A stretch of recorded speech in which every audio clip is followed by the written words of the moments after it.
بسم الله الرحمن الرحيم. الحمد لله رب العالمين، وصلى الله وسلم وبارك على نبينا محمد وعلى آله وصحبه أجمعين، أما بعد. ہم لوگ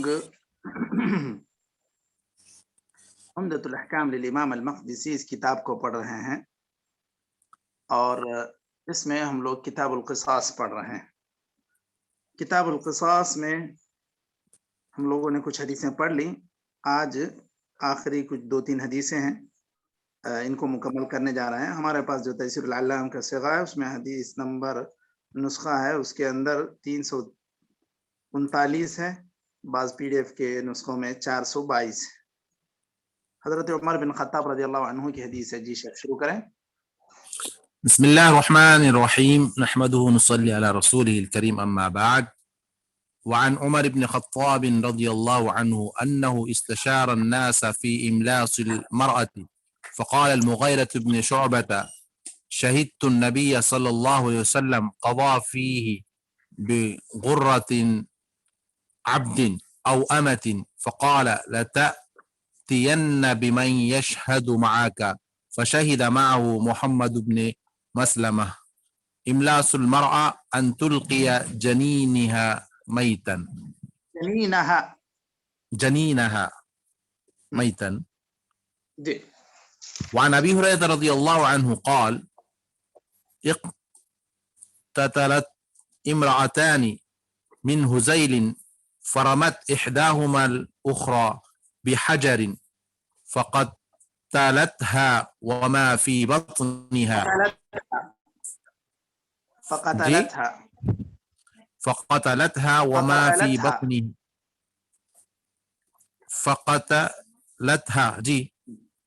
وما في بطنها وما في بطنها فاختصموا إلى النبي صلى الله عليه وسلم، فقضى رسول الله صلى الله عليه وسلم أن دية جنينها غرة عبد أو وليدة، وقضى بدية المرأة على عاقلتها، وورثها ولدها ومن معهم.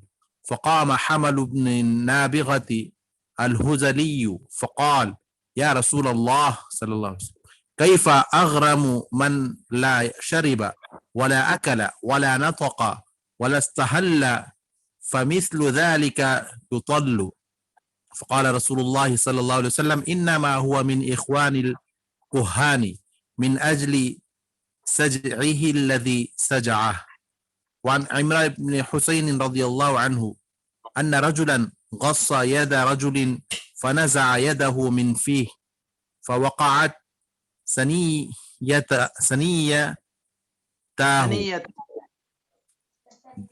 ثنيته فاختصم إلى النبي صلى الله عليه وسلم فقال: يعض أحدكم أخاه كما يعض الفحل، اذهب لأدية لك. لا دية لك. وعن الحسين بن أبي الحسين بن البصري رحمه الله تعالى قال: حدثنا جندب في هذا المسجد وما نسينا منه حديثا، وما نخشى أن يكون جندب كذب على رسول الله صلى الله عليه وسلم.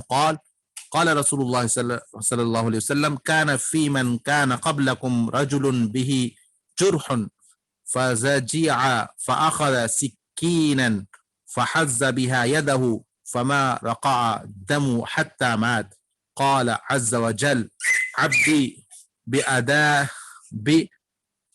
بأدرني بنفسي حرمت عليه الجنة. هذا بالله التوفيق، استغفر رسول الله صلى الله عليه وسلم. بسم الله الرحمن الرحيم. الحمد لله رب العالمين، صلى الله وسلم وبارك على نبينا محمد وعلى آله وصحبه أجمعين، أما بعد. ہم لوگ عمدۃ الاحکام للامام المقدسی اس کتاب میں کتاب القصاص کی آخری 2-3 حدیثیں پڑھ رہے ہیں۔ یہ حدیث ہے، حدیث نمبر ہمارے نسخے میں 339، PDF کے نسخوں میں 422 ہے۔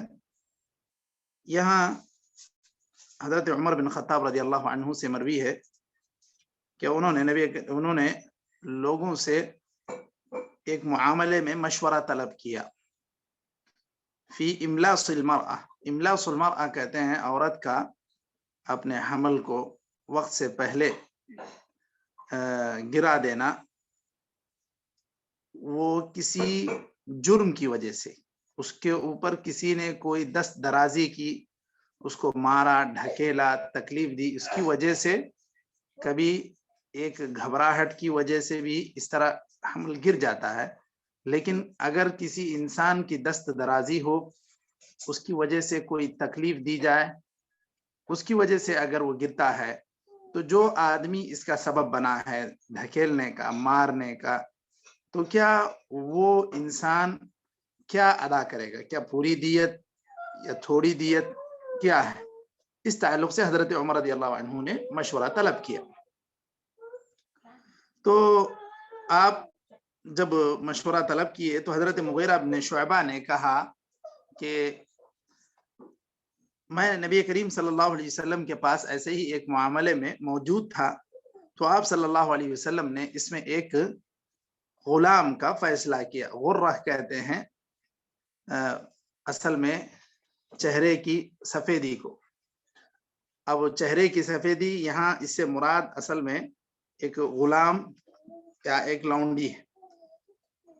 یہاں پر بس انسان کے لیے وہ ایک استعمال کیا گیا لفظ غرہ، چہرے کی اصل میں چمک یا روشنی، بیاض، سفیدی اس کو کہتے ہیں. لیکن اس کا مطلب یہ ہے کہ آپ صلی اللہ علیہ وسلم نے ایک لونڈی یا ایک غلام کا اس کے اندر فیصلہ کیا، یعنی ایک لونڈی یا غلام اس کو دیا جائے اس کے عوض جو کسی نے کسی کا حمل گرایا ہو، یعنی اس کا سبب بنے. اب حضرت عمر رضی اللہ عنہ کی یہ عادت رہی کہ وہ تحقیق کرنا چاہتے تھے اور بات کو قوی بنانے کے لیے اور بھی کسی سے اس کی تاکید طلب کرتے تھے. تو حضرت عمر نے کہا لَتَأْتِيَنَّ بِمَنْ يَشْهَدُ مَعَكَ، کوئی نہ کوئی تمہارے ساتھ اس معاملے میں گواہ بنے، گواہی دے، تو مزید اس کی تاکید ہو جائے گی. تو حضرت مغیرہ بن شعبہ کی اس بات کی تاکید محمد بن مسلمہ نے کی اور بتلایا کہ اللہ کے رسول صلی اللہ علیہ وسلم نے یہی فیصلہ کیا ہے، انہیں بھی اس کا علم ہے.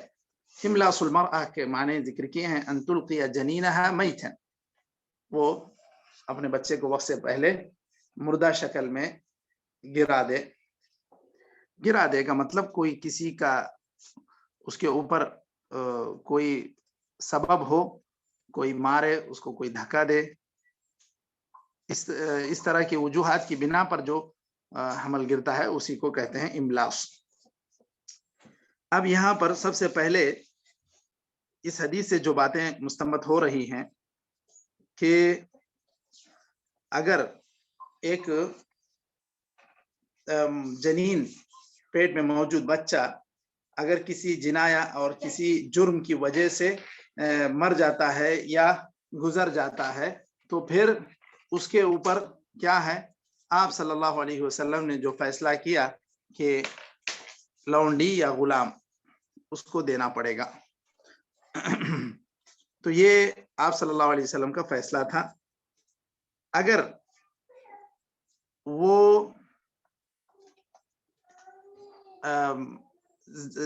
کیا کہتے ہیں پوری طرح زندہ ہی گزرا، زندہ ہی اگر زندہ بچہ گر گیا اور اس کے بعد وہ بعد میں مر گیا، تو پھر ایسی صورت میں وہ دیا کاملہ کا مستحق ہوگا، کیونکہ اس کے اندر پہلی صورت میں یہ تھا کہ وہ مر گیا تو ابھی اندر ہی مر گیا تھا. یہ اگر گرا باہر زندہ تو وہ پورے زندے انسان کا حکم لے گا.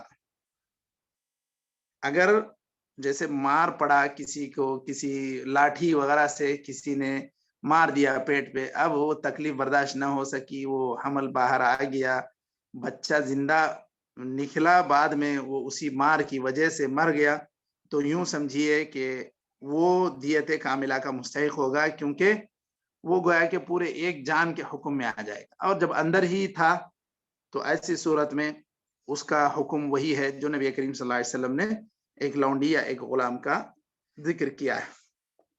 جنین اس کو کہتے ہیں جو پیٹ ہی میں رہے، جب باہر آ جائے گا تو وہ پھر جنین نہیں ہوگا، اب وہ پوری طرح ایک بچے کے حکم میں آ گیا۔ اندر کا اندر مر جائے تو گویا کہ اس نے جنین کی وفات کا ایک اپنے اوپر ایک الزام سر لیا، یا جو آدمی بھی اس کے اوپر دست درازی کیا ہے۔ اچھا، اس کے بعد اس حدیث سے دوسری بات یہ معلوم ہوتی ہے کہ اہل علم سے اور سمجھدار لوگوں سے کسی بھی معاملے میں مشورہ طلب کرنا چاہیے۔ یہ حضرت عمر رضی اللہ عنہ کی ایک امتیازی خصوصیت رہی کہ وہ ہر معاملے میں صحابہ کرام کے مشورے سے بے نیازی نہیں برتتے تھے، حالانکہ انہیں خود علم بھی ہے اور وہ خود فقہائے صحابہ میں سے ہیں، اس کے باوجود وہ چاہتے تھے کہ مزید جو بات ہو وہ تحقیق کے ساتھ سامنے آئے، مشورے میں خیر اور برکت ہے۔ اسی طرح تیسری چیز یہاں پر دیکھیے، ایک چیز ہے کہ مسائل میں تحقیق کرنا، تاکید کرنا، احادیث کی صحت کے اوپر خاص اہتمام کرنا۔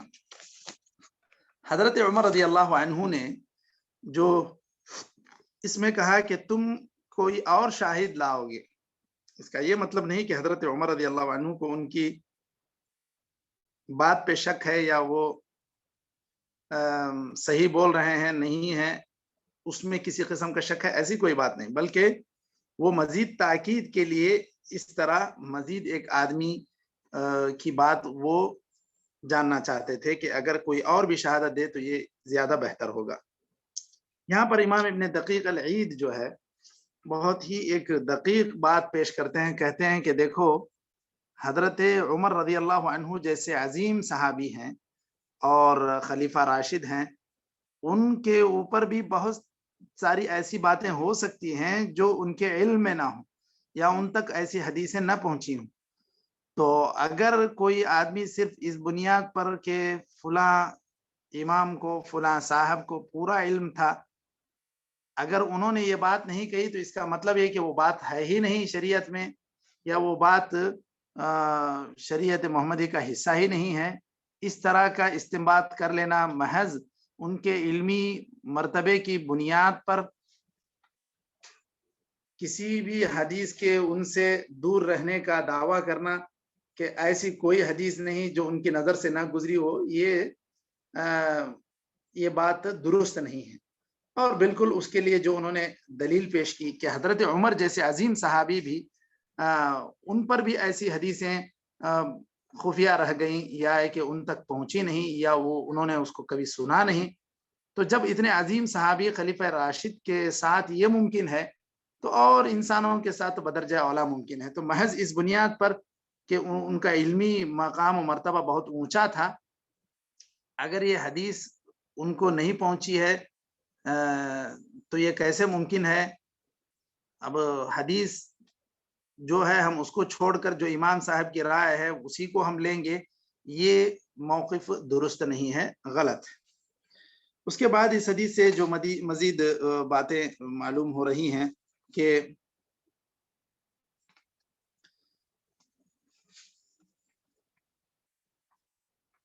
اگر کبھی نص مل جاتا ہے کسی بھی مسئلے میں، نص مل جائے یعنی قرآن اور حدیث کی دلیل مل جائے، تو پھر وہاں مزید اجتہاد کی ضرورت نہیں رہ جائے گی۔ کیسے پتہ چلا؟ ابھی جو ہم حدیث پڑھ رہے ہیں اس کی روشنی میں کیسے پتہ چلا کہ یہاں اجتہاد کی ضرورت نہیں پڑی؟ شہدت مع رسول اللہ صلی اللہ علیہ وسلم،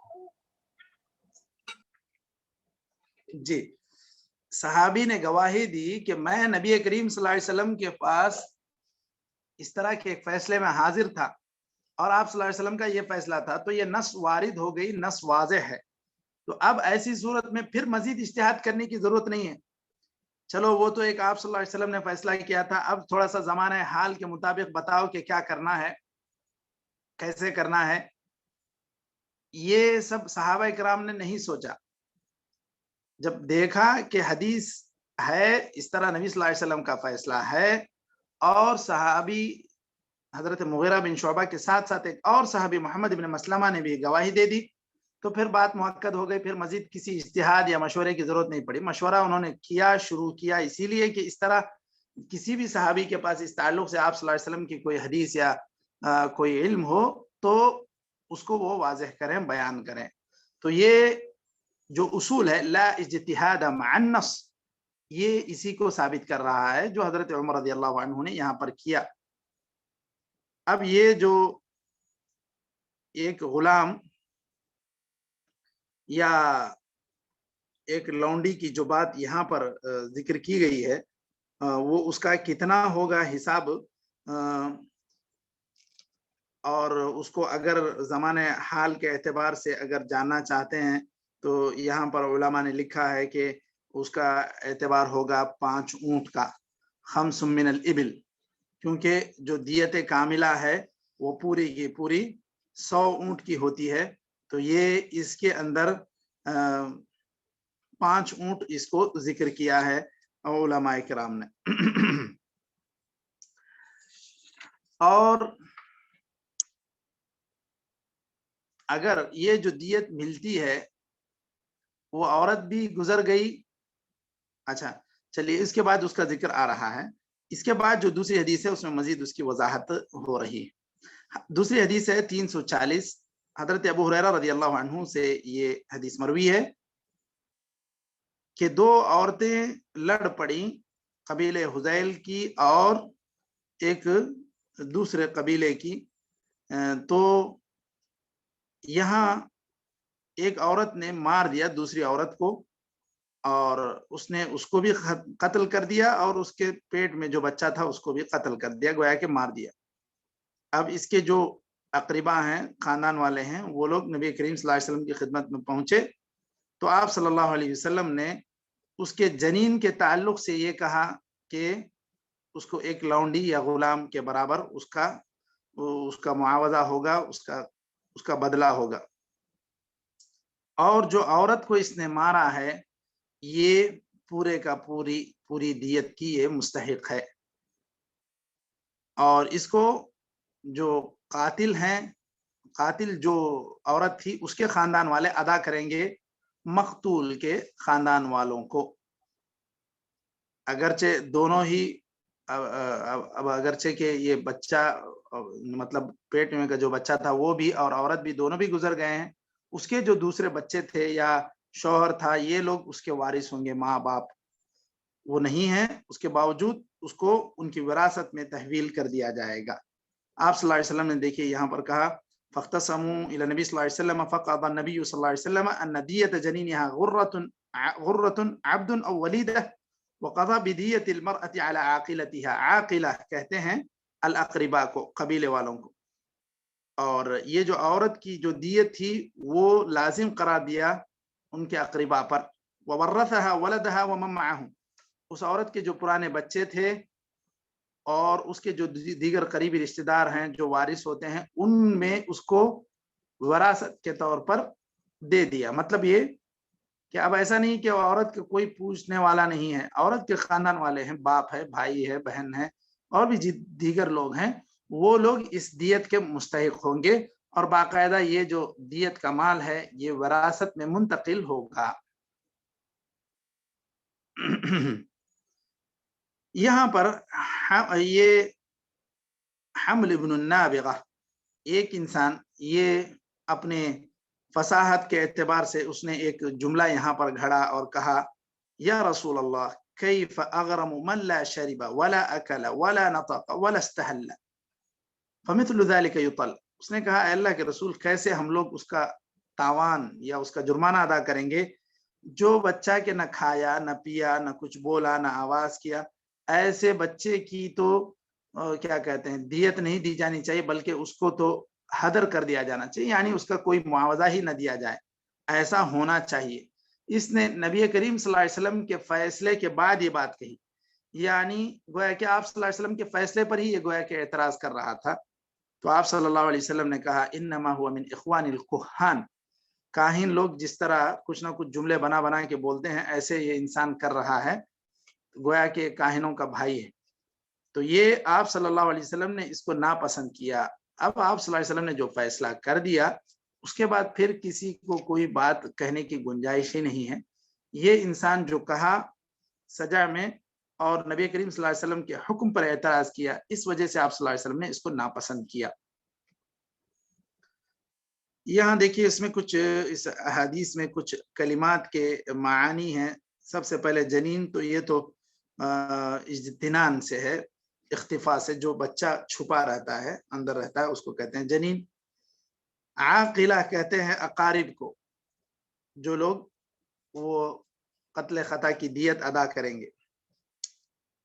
ان کو عاقلہ اس لیے کہا گیا کہ اب یہ قاتل کو روکتے ہیں مزید قتل کرنے سے یا اس کا خون لینے سے. عقل مانے منع، باندھنا. اس کے علاوہ استحل، آواز کرنا، جو بچہ پیدا ہوتے ہی جو آواز کرتا ہے اس کو کہتے ہیں استحل، صبی. یطل کہتے ہیں بیکار کر دینا. یہدر، یلغا. یہ گویا کہ اس آدمی نے، حمل بن النابغہ نے دعویٰ کیا، کہا کہ اللہ کے رسول اس طرح کیسے اس کی دیت دی جائے.